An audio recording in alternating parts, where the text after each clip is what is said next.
Supreme কোর্টে পিছিয়ে গেল পার্থ চট্টোপাধ্যায়ের জামিন মামলার শুনানি। ইডির মামলায় জামিন চেয়ে শীর্ষ আদালতে আবেদন করেন পার্থ। রিপোর্ট পড়তে সময় চান দুই বিচারপতি। সেই কারণেই পিছিয়ে গেল শুনানি। বৃহস্পতিবার সুপ্রিম কোর্টে শুনানির সম্ভাবনা।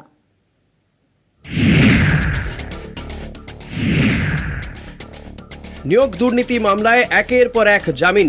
কেন্দ্রীয় তদন্তকারী সংস্থার হেফাজত থেকে জামিনে বেরিয়ে এসেছেন অনেকে। এবার পালা পার্থর। একদিকে যেমন পার্থর জামিন নিয়ে আশাবাদী বিভিন্ন মহল, তেমনি রাজ্যের প্রাক্তন শিক্ষামন্ত্রীর জামিন নিয়ে অনেক জল্পনাও দানা বেঁধেছে।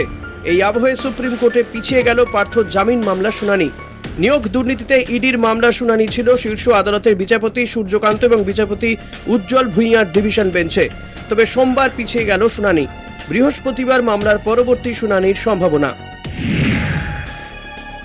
নিয়োগ দুর্নীতিতে ইডির মামলায় জামিন চেয়ে সুপ্রিম কোর্টের দ্বারস্থ হয়েছিলেন পার্থ চট্টোপাধ্যায়। শনিবার শীর্ষ আদালতে এই সংক্রান্ত রিপোর্ট জমা দেয় ইডি। পাল্টা রিপোর্ট জমা দেন পার্থ চট্টোপাধ্যায়ের আইনজীবীও। উভয় পক্ষের এই রিপোর্ট পড়ে দেখতেই সময় চেয়েছেন দুই বিচারপতি। ডিভিশন বেঞ্চ জানায়, দুপক্ষের রিপোর্ট খতিয়ে দেখার পরই পার্থ চট্টোপাধ্যায়ের জামিন মামলার শুনানি শোনা হবে।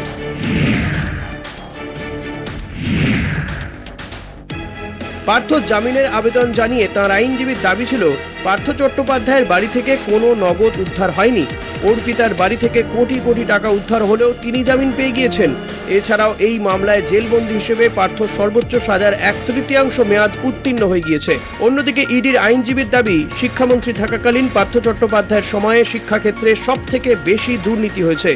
যদিও সুপ্রিম কোর্টে বলেছিল, চার্জশিট ফাইল না করে কাউকে এতদিন আটকে রাখা যায় না। সেক্ষেত্রে পরবর্তী শুনানিতে কি ছাড়া পাওয়ারও সম্ভাবনা রয়েছে পার্থ চট্টোপাধ্যায়ের? নজর সেদিকে। কলকাতা টিভি।